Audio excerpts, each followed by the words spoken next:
Welcome back to OUMH 1203 iLectures. If you are ready, let's begin with the basic essays.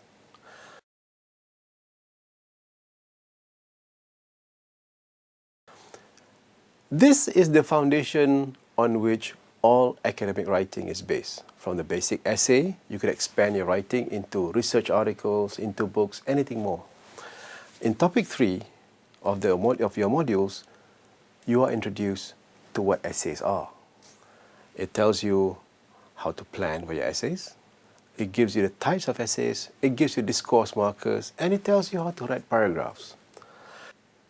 These are simple steps to guide you through your essay writing process. Number 1, decide on your topic. Now, if you are assigned a topic, that is clear, right? Secondly, prepare an outline or diagram of your ideas. This always helps. Number 3, write your thesis statement. A thesis statement is basically the one line that says what do you really want to say. Number 4, write the body of your essay, which means you need to write the main points, write the subpoints, elaborate on the subpoints. 5, you go back and write your introduction. And finally, number 6, you write your conclusion. Once you have done that, you can add your finishing touches, you can edit and go on. Now, in topic 4, you are introduced to several types of essays, and you are also taught how to avoid logical fallacies in constructing your arguments. What I would like to do here is to describe to you how to construct your logical argument. Now, here is how you construct a logical argument. Logic is the science of reasoning. It is science of finding proof, thinking, and making inferences. At least that's what the Oxford English Dictionary says. With logic, we can analyze a piece of reasoning, and we can determine whether it is correct or not, or as we call it in academia, determining the validity of the reasoning. You don't have to study logic formally to be able to use logic and reason correctly. All you really need to know is some basic knowledge of logic and a lot of practice.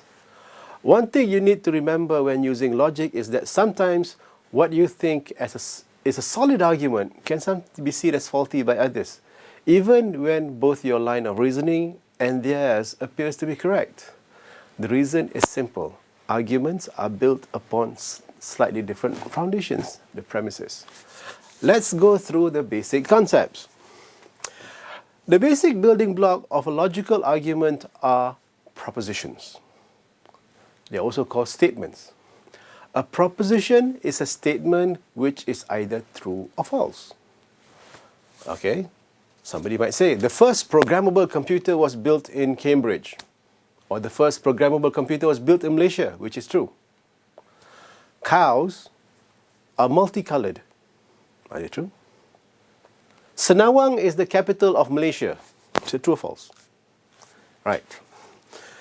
Propositions may be either asserted, said to be true, or denied, said to be false. Note that this is a technical meaning of deny, not the everyday one. So you can agree with an assertion or you can deny it, which means you reject the notion that a statement is true. Another thing to remember when we talk about logical arguments is that we are talking about the meaning of the statement, not the actual sentence. So, you're saying, this cat is black, and there are black cats. Both statements actually mean the same thing.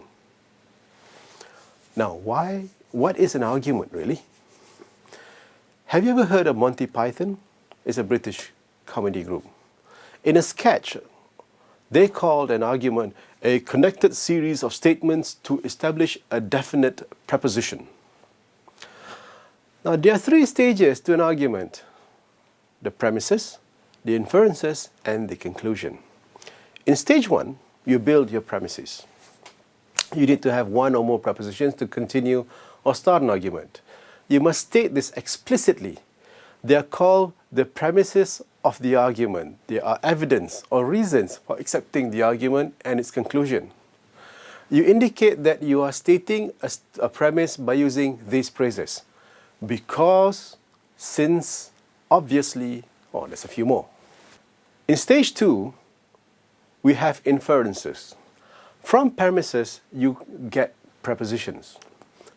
This process is called inference. In inference, we start with one or more proposition which have been accepted. We then derive a new proposition. There are various forms of valid inferences, of course. The propositions we get from inferences can be used to make further inferences.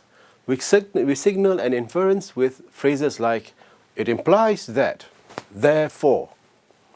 And we come then to the final stage, which is making conclusions. Now we come to the conclusion of the argument, which is really another proposition. But the conclusion is often stated as the final stage of the inference. It is affirmed on the basis of original premises and the inference from them. We indicate conclusions with phrases like, therefore, it follows that, we conclude, and so on. Here is an example. Let's try this one. Ali is a man. Ali is bald. And we conclude, men are bald. Do you agree? There are many types of argument. There are two traditional types of argument, deductive and inductive. And in a deductive argument provides conclusive proof of its conclusions. If the premises are true, the conclusions must also be true. A deductive argument is either valid or invalid. A valid argument is defined as one where if the premises are true, then the conclusion must be true. An inductive argument is one where the premises provide some evidence for the truth of the conclusion. Inductive arguments are not valid or invalid, but we can talk about whether they are better or worse than other arguments. We can also discuss how probable their premises are. There are forms of arguments in ordinary language which are either deductive or inductive. However, for now, let us concentrate on deductive arguments. Here's an example of a deductive argument. Every event has a cause. That's a premise. The universe has a beginning. That's another premise. All beginnings involve an event. That's also a premise. This implies that the beginning of the universe involved an event, inference. Therefore, the universe has a cause, inference, and conclusion. Note that the conclusion is one argument might be a premise of another argument.